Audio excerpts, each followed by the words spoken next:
बोलो जल्दी।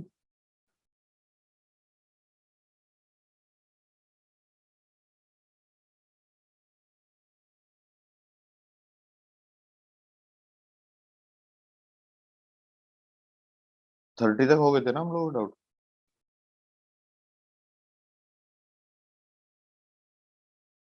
Hello. Yes sir. Sir मेरा माइक नहीं खुल रहा था। कोई नहीं, मैं पूछ रहा हूँ कि जो हम लोगों ने डाउट था थर्टी तक कर लिए थे ना। Yes sir. अब थर्टी से थर्टी फाइव के बीच में हो किसी का तो बताओ।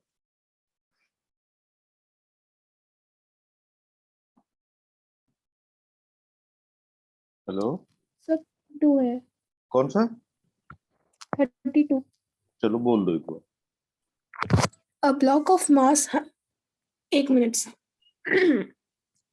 A block of mass 100 gram is moved with the speed of 5 meter per second at the highest point in a closed circular tube of radius 10 centimeter kept in a vertical plane. ये तो कराया The था cross शायद। कराया नहीं था ये? नहीं सर। नहीं कराया था ये तो। चलो फिर बताया था मैं बार के, पर एक बार करा चुका हूँ। या तो सर पिछली मीटिंग जल्दी लीव हो गई थी नेट की वजह से, हाँ तो हो ऐसा हो सकता है सकता मेरा रह गया। है। देखो, ये वर्टिकल प्लेन में है, यहाँ पे ये ब्लॉक है एक, और इसने कहा है कि the cross section of the tube is such that block just fits in it. Yes sir. तो इसका मतलब जो ऊपर की सरफेस है ये भी ब्लॉक के कांटेक्ट में है, नीचे वाले भी उसके कांटेक्ट में है। तो जब ये ब्लॉक आगे चलेगा कहीं पे भी, तो ऊपर वाली और नीचे वाली सरफेस इसकी मोशन को अपोज करने के लिए फ्रिक्शन देगी। यस सर, दोनों से मिल जाएगा। हाँ, तो जब ये आगे चलेगा तो अपनी एनर्जी लॉस करेगा अगेंस्ट फ्रिक्शन। Yes sir. अब उसने कहा है कि वर्टिकल ट्यूब है and at the highest point of the tube its speed is 5 metre per second. It makes several oscillations and finally come to rest at the lowermost point यहाँ पे। तो तुम्हें देखो, यहाँ उसके पास काइनेटिक एनर्जी भी है, और अगर हम इसी को रेफरेंस लेवल मान लें तो इसके पास पोटेंशियल एनर्जी भी है। Yes sir. और जब ये यहाँ पे आ जाएगा तो सारी एनर्जी जीरो हो जाएगी, ना काइनेटिक बचेगी, जो रुक जाएगा, और पोटेंशियल भी जीरो हो जाएगी। Yes sir. तो जो इसकी टोटल काइनेटिक एनर्जी है एम जी एच, एच को ले लेंगे डायमीटर ऑफ द ट्यूब के इक्वल, और यहाँ से हाफ एम वी स्क्वायर, वो सारी की सारी खत्म होगी, जिसका मतलब सारी की सारी वर्क करने में चली जाएगी अगेंस्ट फ्रिक्शन। Yes sir. नहीं समझ आया? आ गया सर। चलो आगे। सर इसके बाद 35 में है। बताता हूँ। In a children's park, there is a slide which has a total length of 10 meter and a height of 8 meter. बस एक सेकंड। Vertical ladder. ये 10 मीटर है, और यहाँ पे ये 8 मीटर, ऐसा ही। Yes sir. चलो। Vertical ladder are provided to reach the top. A boy weighing 200 Newton तो climbs up the ध्यान से, ladder to the top. ध्यान से सुनो। उसने 200 न्यूटन दिया है मास, तो इसका मतलब उसमें वेट दिया है उसने, यूनिट से देखेंगे तो 20 किलोग्राम का आता Yes sir. है। चलो। The average friction offered by the slide in 3/10 of his weight. यहाँ अगर वो स्लाइड करता है इस पर बैठ के नीचे की तरफ, तो पीछे की तरफ लगेगा फ्रिक्शन। तो उसने बताया कि जो फ्रिक्शन है वो 3/10 है उसके वेट का, यानी कि 200 का। तो ये कितना हो गया? 60 न्यूटन।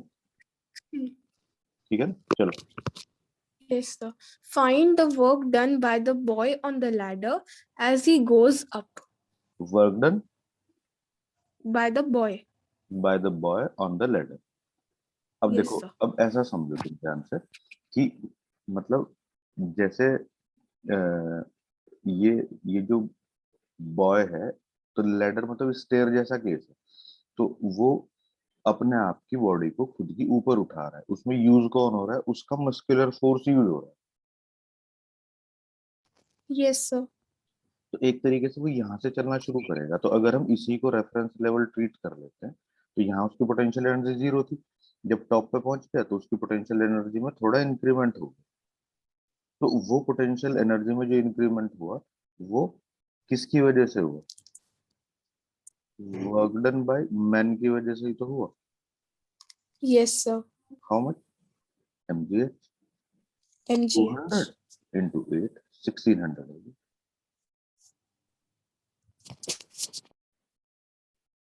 1600 न्यूटन में। देखना आंसर क्या है? Yes, sir. चलो आगे बोलो।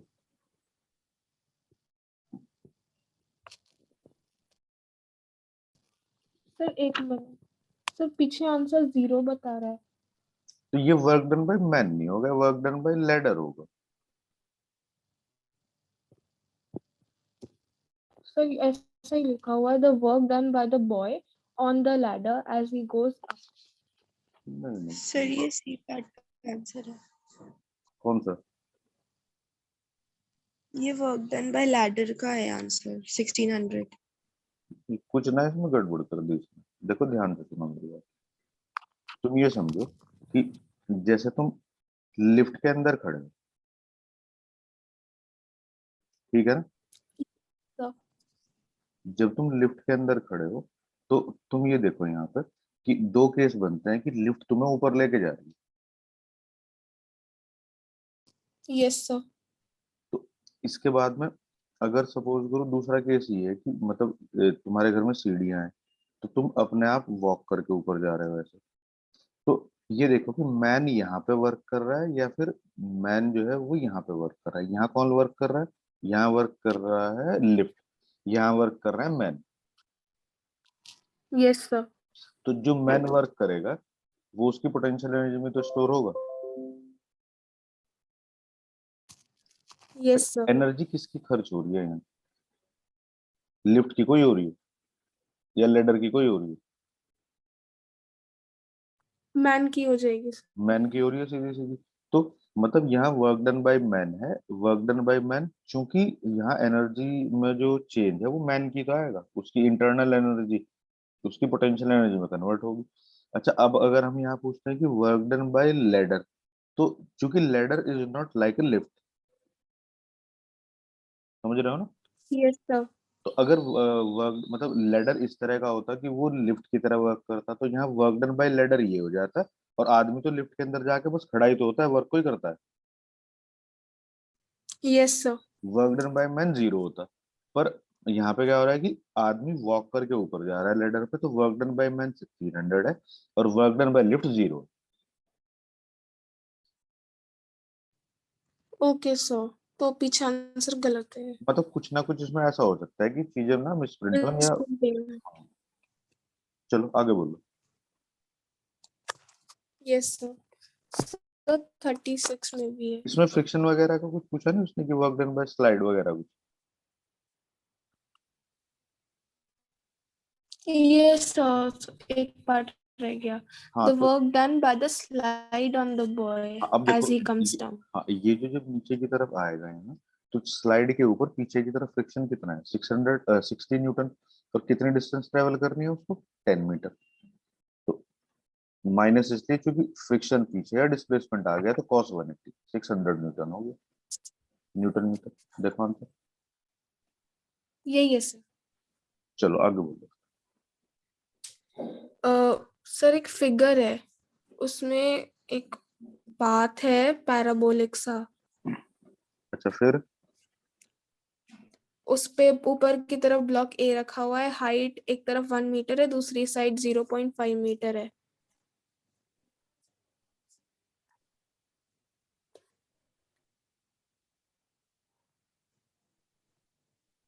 हम्म। सर जैसे ये बनाया ना, उसको थोड़ा और एक्सटेंड करके दिखाया है।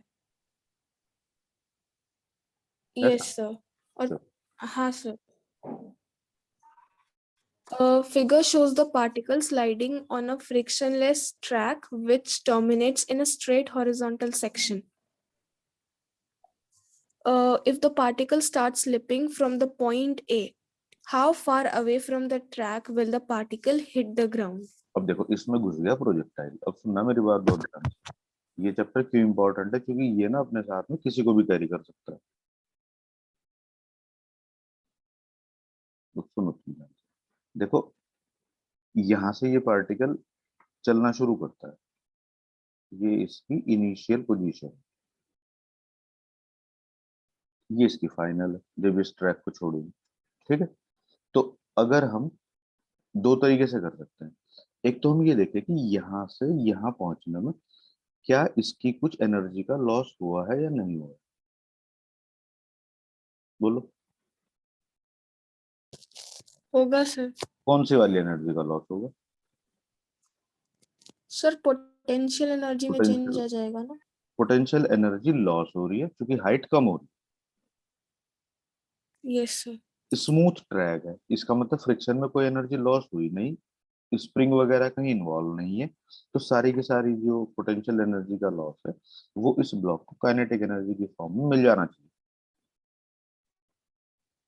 Yes sir.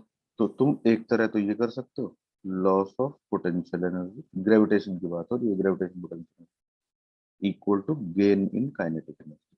अब देखो यहाँ लॉस का मतलब mg/0.5, क्योंकि हाइट उसने 1 मीटर से आधी कर दी, तो 0.5, ये हाइट 0.5 ही तो है। Yes sir. Equal to gain in kinetic energy. देखो पहले रेस्ट पे था, v स्पीड से चल रहा है, तो half m v square minus initial 0 mark कर लगे तो यही तो आ जाएगी। तो यस सर। यहाँ से v कैलकुलेट हो गया कितना, √10। √10 हो गया, कितना हो गया? सर 1 हो जाएगा। क्यों? 0.5 into 2। 0.5 ओके इंटू सर वो। 2 into 10। Yes sir. Yes sir. समझ गए ना? Yes sir. या इसको अगर हम 9.8 कंसिडर करते हैं तो 9.2 के पास नहीं, चलो ठीक है। एक तो तरीका ये है यहाँ पे उसकी स्पीड निकालने का, यस सर। दूसरा तरीका ये है कि भाई अगर मान लीजिएगा मैंने तुम्हें कहा था कि तुम ग्रेविटेशनल पोटेंशियल एनर्जी से जब भी डील कर रहे होते हो कहीं पे एक रेफरेंस लेवल बना दो। चलो मैं तुम्हारे अकॉर्डिंग डिसाइड करा, तुम ये बताओ इस पूरे क्वेश्चन में तुम कहाँ पे रेफरेंस लेवल बनाने की कोशिश करते हो? सर वहाँ पे 0.5 मीटर ऊपर ग्राउंड से। यहाँ पे? Yes sir. ठीक है, ये रेफरेंस लेवल तुमने मार्क कर लिया, मतलब इसमें कोई कंट्रोवर्सी नहीं होनी चाहिए, हम रेफरेंस लेवल किसी को भी चूज कर सकते हैं। तो अब क्या होगा, एनर्जी रहती है कंजर्व, तो टोटल एनर्जी इनिशियल और टोटल एनर्जी फाइनल क्या रहेगी, सेम। Yes sir. अब यहाँ पे देखो इस रेफरेंस लेवल के रेस्पेक्ट में यहाँ पे टोटल एनर्जी इनिशियल कितनी है, mgh 0.5। रेफरेंस लेवल से ब्लॉक तो 0.5 मीटर ऊपर ही है ना।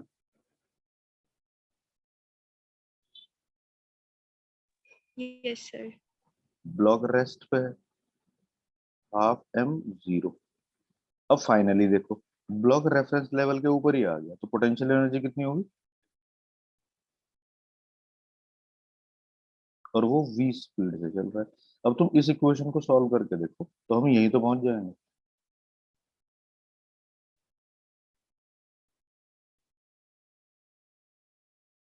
आवाज चली गई क्या भाई? यस सर आ जाएंगे। हाँ, दूसरा तुम कोई और रेफरेंस लेवल चूज करके देखो। अगर तुम इस बॉटम को रेफरेंस लेवल चूज करके देखते हो तो टोटल एनर्जी इनिशियल कितनी हो जाएगी, mg/1। फाइनल पोटेंशियल एनर्जी कितनी हो जाएगी, mg/0.5। तो mg/0.5 वाली ये टर्म उधर जाएगी तो यही बच जाएगी। Yes sir. मतलब हम रेफरेंस लेवल किसी को भी ले लें, हमारे शहर पे कुछ फर्क पड़ने वाला ज्यादा है नहीं। अब देखो जरा, अब हम इस ट्रैक के ऊपर यहाँ पे पहुंच गए, तो यहाँ ग्राउंड से है हम 0.5 मीटर ऊपर, तो वो यहाँ से ट्रैक हॉरिजॉन्टल है तो उसकी स्पीड भी तो हॉरिजॉन्टल होगी ना। तो मैंने तुम्हें प्रोजेक्टाइल मोशन में जो पढ़ाया था वो दूसरा पहले वाला केस था कि एक बिल्डिंग के ऊपर खड़े होकर तुम किसी बॉडी को हॉरिजॉन्टल थ्रो करते हो, तो ये ऐसे जाएगा। तो अब मैंने कहा था कि यहाँ दो डायरेक्शन में मोशन होगी, वर्टिकल में और हॉरिजॉन्टल में। तो सबसे पहले जब हम वर्टिकल डायरेक्शन में मोशन कंसिडर करेंगे तो हम मान लेंगे कि ये यहाँ से यहाँ पहुंचने में वर्टिकली 0.5 शिफ्ट हो रही है आफ्टर टाइम टी। तो h equal to u t plus half g t square, और ये हम डाउनवर्ड डायरेक्शन में कंसिडर कर रहे हैं मोशन, वर्टिकल में। तो एच तो हो गया 0.5, वर्टिकल डायरेक्शन में वेलोसिटी होगी इनिशियल जीरो, क्योंकि वो हॉरिजॉन्टल डायरेक्टेड है। वर्टिकल डायरेक्शन में ग्रेविटी होगी 10 इंटू टी स्क्वायर। तो यहाँ से टी कितना हो गया, √10। √10 हो गया, 1/√10 हो गया, 1/√10। बोलो कोई प्रॉब्लम है क्या किसी को? No, sir. अब No, इतने sir. इतने ही टाइम में, जितने टाइम में 0.5 नीचे आए, तो ग्राउंड पे भी तो इतने ही टाइम में ये यहाँ शिफ्ट हो रही है हॉरिजॉन्टल।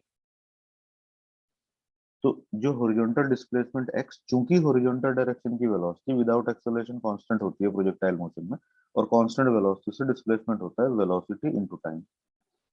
तो जब ये ट्रैक को छोड़ रहा था उस टाइम पे हमने प्रीवियस पेज पे कैलकुलेट करी थी, वेलोसिटी √10 थी, और वहां से वहां तक पहुंचने में टाइम लगेगा √10, कैंसिल हो गया, तो ये 1 मीटर आ गया। तो यानी कि ये बॉडी इस ट्रैक को छोड़ने के बाद दोबारा से ग्राउंड को टच करेगी ना 1 मीटर पे। अब तुम आंसर चेक कर लो। Yes, sir. और अगर किसी को समझ नहीं आया तो मुझे बता दो, मैं दोबारा एक्सप्लेन कर दूंगा। आ गया सर। चलो आगे बोलो।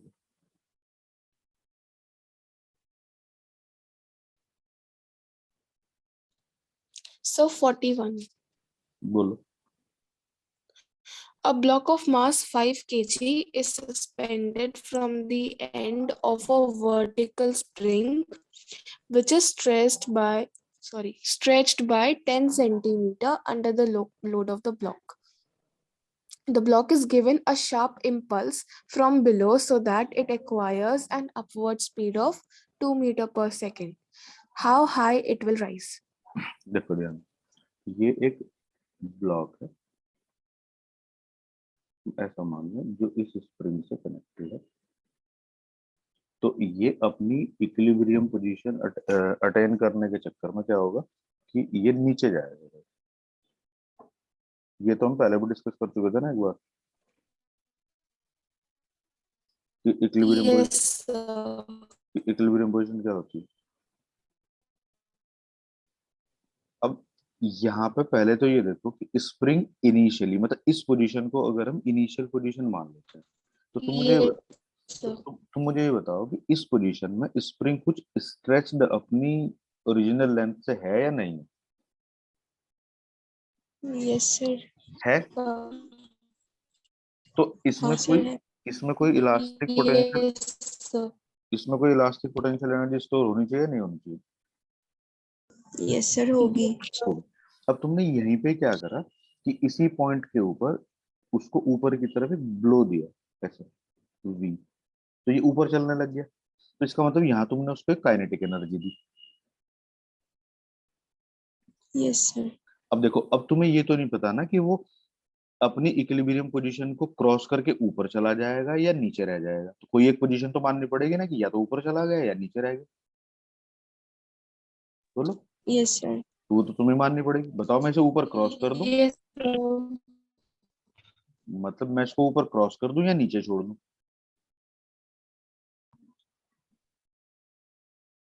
सर क्रॉस वाला बताओ। क्रॉस कर दिया लोगों, मैंने यहाँ से उठाया इसको और ये मान लिया कि ये ब्लॉक वेलोसिटी इंपार्ट करने के बाद में यहाँ तक राइज कर रहा है h हाइट तक। एग्री हो ना इस बात से? Yes sir. अब ये ब्लॉक ग्रेविटी में ऊपर और नीचे ट्रेवल करेगा। तो जब ये ग्रेविटी में ऊपर और नीचे ट्रेवल करेगा तो इसका मतलब ये है ना कि इसमें पोटेंशियल एनर्जी भी इन्वॉल्व होगी। यस सर होगी। तो ग्रेविटेशनल पोटेंशियल एनर्जी के लिए तुम्हें पता है कि हमें एक रेफरेंस लेवल चूज करना पड़ता है।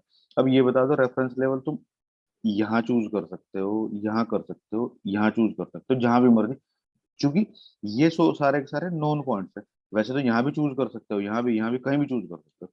तो इस पूरी फिगर में एक पॉइंट ऐसा चूज करके बताओ जिसको तुम as a reference level choose करना चाहते हो।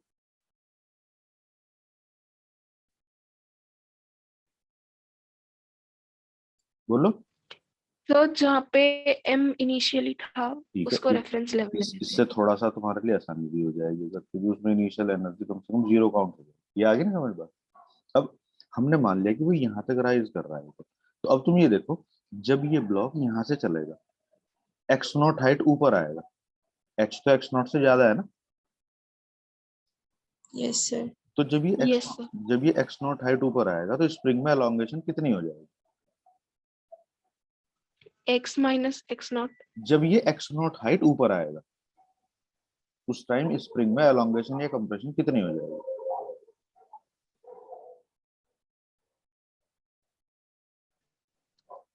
Zero.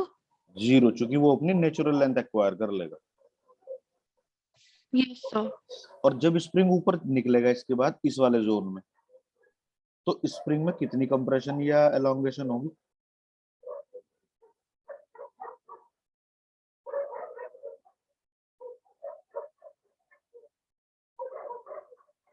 बोलो।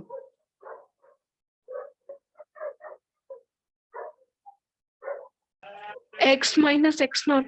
X minus x not compression होगी वो, समझ रहे हो ना? Yes, sir.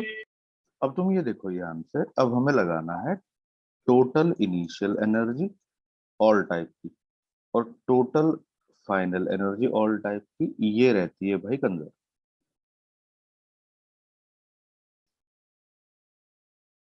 तो Yes, sir. अब टोटल एनर्जी हम इनिशियली ये वाली पोजीशन है और फाइनल ये वाली पोजीशन है, इन दोनों पे देखेंगे। देखो यहाँ ये ब्लॉक रेफरेंस लेवल के ऊपर ही है, तो पोटेंशियल एनर्जी कितनी है यहाँ?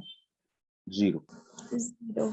यहाँ पे उसकी स्पीड v है, तो काइनेटिक एनर्जी है half m v square. Spring elongated है, तो स्प्रिंग में एनर्जी स्टोर्ड है half k x not square. यहाँ तक किसी को कोई प्रॉब्लम हो तो मुझे बता दो। नहीं सर.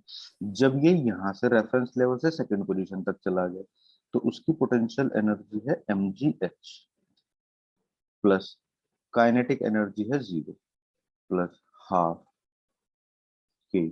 स्प्रिंग में कंप्रेशन है h माइनस एक्स नॉट।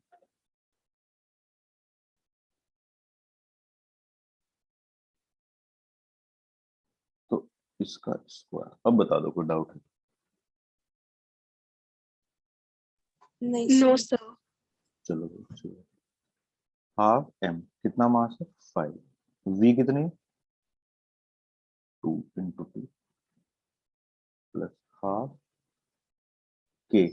इसने k नहीं दिया है, पर हम k x naught equal to m g से कैलकुलेट कर सकते हैं। तो ये एक्स नॉट कितना हो गया, यहाँ से k कितना हो गया? k हो गया m g by x naught. Agree हो ना इस बात से? Yes, sir. इक्विलिब्रियम पोजीशन में तो यही है, तो यहाँ पे हम k की जगह रख सकते हैं m g by x naught into x naught equal to m g h. Sir, x naught का स्क्वायर आ जाएगा ना? हाँ हाँ हाँ, यही प्लस हाफ के एच माइनस एक्स नॉट का स्क्वायर। देखो इस एक्स नॉट से हम एक एक्स नॉट को काट दें, इस 2 से ये 2 कैंसिल हो गया, कितना हो गया? 10 प्लस, अभी यहाँ पे एक्स नॉट कितना है? 0.1, तो ये 0.1 है, ये g10 है, ये तो 1 ही हो गया, m है ये 5/2 हो गया। तुम चेक कर लेना भाई, कैलकुलेशन में कोई मिस्टेक नहीं लगेगी। m कितना है? 5, और एक्स नॉट और g को अगर हम मल्टीप्लाई करते हैं तो ये 1 ही तो आएगा, ठीक है, equal to m g h. अब m है 5 इंटू 50 h प्लस हाफ, अब ये है यहाँ k की जगह हमने m g by x naught x naught. Prefer करा रखना, और ये हो गया यहाँ पे h square plus x naught square minus 2h x not.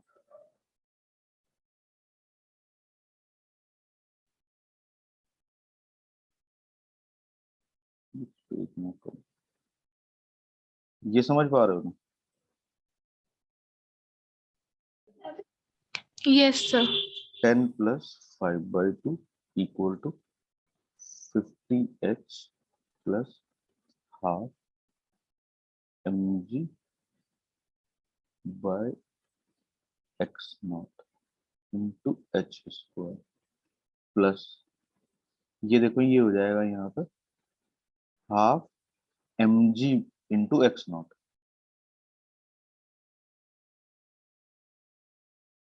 बोलो इसकी और इसकी बात है,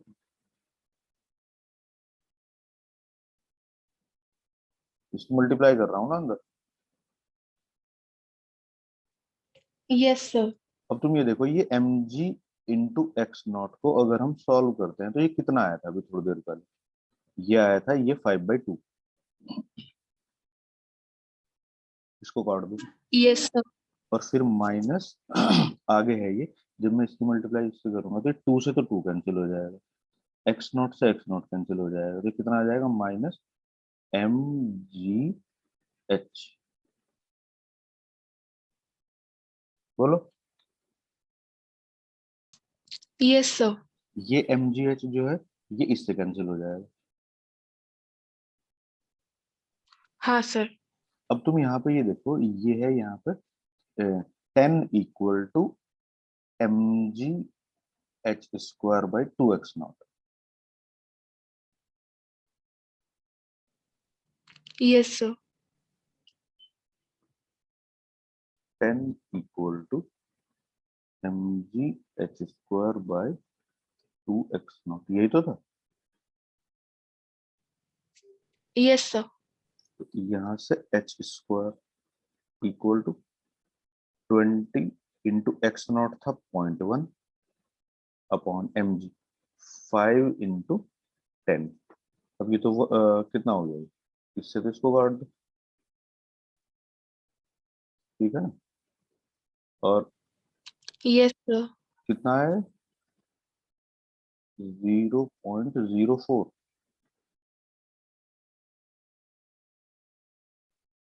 यही तो है। Yes, sir. तो एच कितना हो गया 0.2 मीटर।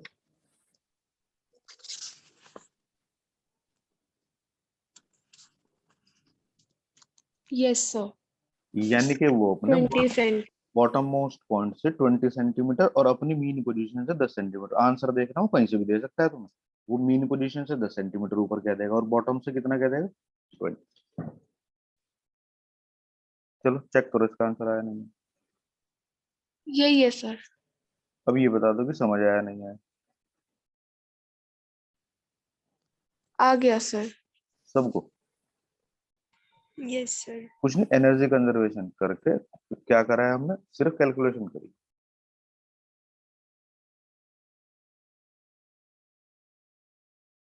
ठीक है चलो आगे बोलो। सर 43। बोलो क्या है। सर एक इंक्लाइन प्लेन है, हम्म, उसके ऊपर की तरफ एक ब्लॉक रखा है हम्म, और नीचे एक स्प्रिंग रखी है। इंक्लिनेशन एक 37 डिग्री है। एक मिनट, ये सवाल तो काफी अच्छा पूछा है। ये बताओ जरा कितनी प्रॉब्लम पेंडिंग है अभी।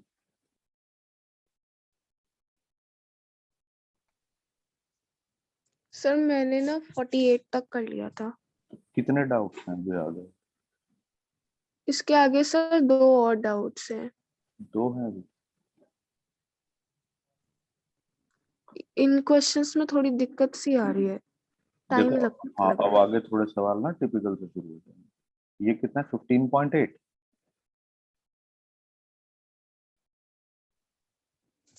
सर 4.8।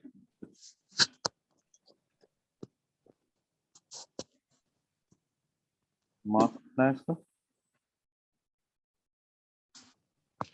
सर मास 2 kg है। ठीक है, इसने कहा कि इस ब्लॉक को अगर हम यहाँ से रिलीज कर देते हैं, it compresses the spring up to 20 centimetre and momentarily come to rest, कुछ इस तरह का क्वेश्चन है। Yes sir. And then spring rebounds the block up the plane by 1 metre. Yes sir. ये इसने कहा, इसको हमने ऊपर से छोड़ा, ये नीचे आया, इसने स्प्रिंग को 20 सेंटीमीटर कंप्रेस किया। 20 सेंटीमीटर कंप्रेस करने के बाद it was again pushed back, तो स्प्रिंग ने इसको ऊपर की तरफ धक्का दिया और ये भाई यहाँ फाइनली रेस्ट पे आ गया अपनी उस पोजीशन से 1 मीटर यहाँ। ठीक है ना? Yes, sir. एग्री हो ना इस बात से? Yes, sir. क्या क्या पूछा है उसने? So friction coefficient between the plane and the block, spring constant of spring. अब तुम देखो ध्यान से, तुम इसको इनिशियल पोजीशन काउंट करो एक मोमेंट के लिए, इसको ये जो ये वाली पोजीशन है इसको फाइनल मोमेंट काउंट करो। ठीक, तो तुम ये देखो, एक तो इसने अपने आप को इस फर्स्ट पोजीशन से इस सेकंड पोजीशन तक आने में ग्रेविटी में कितना फॉल कराया। हम कहेंगे इस पोजीशन से इस पोजीशन तक आने में ये ब्लॉक ग्रेविटी में कुछ इस तरह से नीचे चले गए, कितना, इतना। Yes, sir. ये कितनी थी? 4.820 सेंटीमीटर, और कंप्रेस हो गया तो ये पूरी लेंथ कितनी होगी यहाँ से यहाँ तक? 5 मीटर। Yes, sir. और ये हो गया 5 sin 37। बोलो, Yes, sir. sin 37 की वैल्यू होती है 3/5, तो ये कितना हो गया? 3 मीटर। इसका मतलब इस ब्लॉक ने अपनी इनिशियल पोजीशन से फाइनल पोजीशन तक आने में 3 मीटर की वर्टिकल हाइट फॉल कर ली।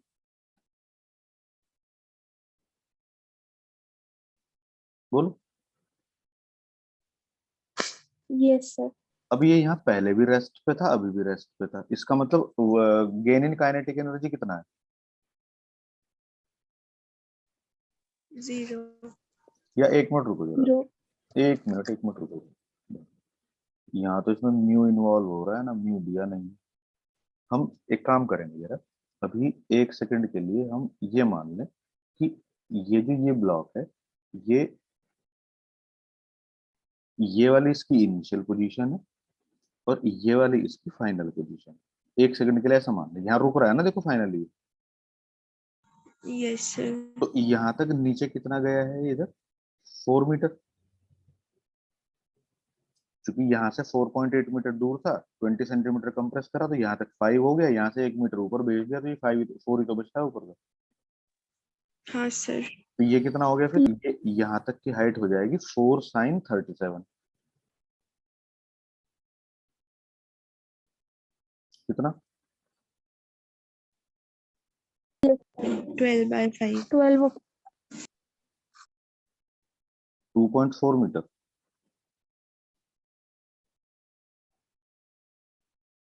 बोलो। Yes, sir. अब ये देखो, Yes, sir. ये यहाँ पे भी रेस्ट पे है, यहाँ पे भी रेस्ट पे है, तो गेन इन काइनेटिक एनर्जी कितना है? 0. 0। और ग्रेविटेशनल पोटेंशियल एनर्जी का तो लॉस हो गया ना, इतना नीचे आ गया ही, और काइनेटिक में गेन हुआ नहीं। बोलो। Yes. स्प्रिंग मोमेंटरीली कंप्रेस हुआ था, वापस फिर अनस्ट्रेच हो गया, तो स्प्रिंग ने कुछ टाइम के लिए अपने अंदर एनर्जी स्टोर करी, फिर वापस दे दी, तो स्प्रिंग में भी एनर्जी स्टोर कुछ नहीं है, Yes, sir. तो फिर ये सारी एनर्जी कहाँ गई? Friction में गई. फ्रिक्शन के ट्रैक पे चलने में चली गई। अब देखो ध्यान से, ये है लॉस्ट पोटेंशियल एनर्जी।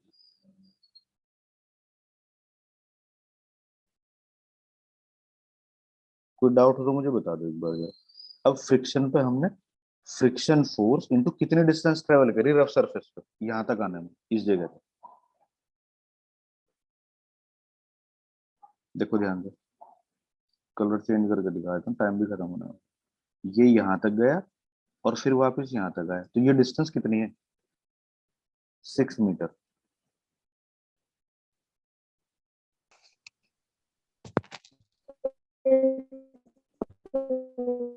और फ्रिक्शन होता है mu mg cos theta, inclined plane के लिए cos 37 इंटू 6। अब देखो यहाँ cos 30 इस mg से हमने इस mg को काट दिया, 4 into 3/5 equal to mu into cos 37 की वैल्यू होगी 4/5 into 6। इस 5 से 5 को काट दिया, इससे इसको काट दिया 2 बार, तो ये 4 से 4 कट गया, तो म्यू कितना आ गया 0.5 आ गया। आंसर चेक कर।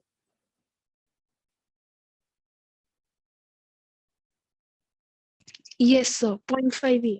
हाँ, अब दूसरा क्वेश्चन देखो जरा इसका। उसने कहा कि फाइंड आउट के, तो फाइंड आउट के में इसका मतलब स्प्रिंग को इन्वॉल्व होना चाहिए।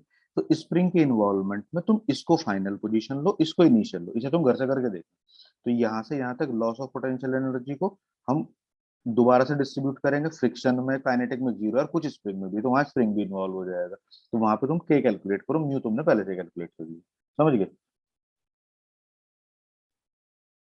जो स्प्रिंग का होगा वो फाइनल में इंक्लूड करेंगे। नहीं, ये total initial energy equal to total final energy लिखेंगे, अपने दिमाग से करके देखना है। नहीं होता तो मैं शाम को बताऊंगा। अब एक बार दोबारा से तुम रिज्वाइन कर लेना 10 बजे के करीब, और जो तुम्हारी थोड़ी सी प्रॉब्लम पेंडिंग है उनको बढ़ा लेना।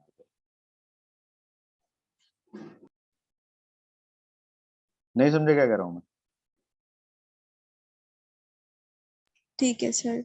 मतलब रात को 10 बजे एक बार दोबारा से लिंक भेज दूंगा मैं। इसकी प्रॉब्लम अगर आज और थोड़ी सी आगे बढ़ जाती है, तुम ट्राई करना, जो तुम्हारी पिछले डाउट्स हैं उनको करके देखना, इस वाले क्वेश्चन का सेकंड पार्ट करके देखना। अगर हो जाए तो ठीक है, नहीं तो फिर मैं शाम को इसे भी एक्सप्लेन कर दूंगा। पर कोशिश करना कि अब की बार जब स्प्रिंग कंप्रेस्ड है यहाँ से यानी कि इस पोजिशन तक, ये पूरा का पूरा तुम एक को इनिशियल लो, एक को फाइनल लो। तो इसमें total loss of potential energy mg 4sin37 की जगह तो हो जाएगा mg 5sin37। फ्रिक्शन में जो एनर्जी जाएगी वो आ जाएगी फ्रिक्शन इंटू यहाँ तक की डिस्टेंस ट्रेवल करेगा 5 मीटर, तो ये आ जाएगा फ्रिक्शन इंटू 5। और वहां एनर्जी स्प्रिंग में भी स्टोर है, तो हाफ के एक्स नॉट स्क्वायर। स्प्रिंग का कंप्रेशन उसने दिया है, तो उससे तुम्हें बस Okay. के मिल जाएगा आसानी से। नहीं समझे? सर समझ गए। हाँ। अब इसके आगे प्रॉब्लम बढ़ा लेना, क्योंकि तुम्हारी ऐसी कोई ज्यादा प्रॉब्लम तो है नहीं कि अभी थोड़ी देर में पूछ लोगे। तो शाम तक ट्राई कर लेना और कोशिश करोगे आज ही चैप्टर खत्म हो जाए। कर लोगे? Okay sir. ठीक है।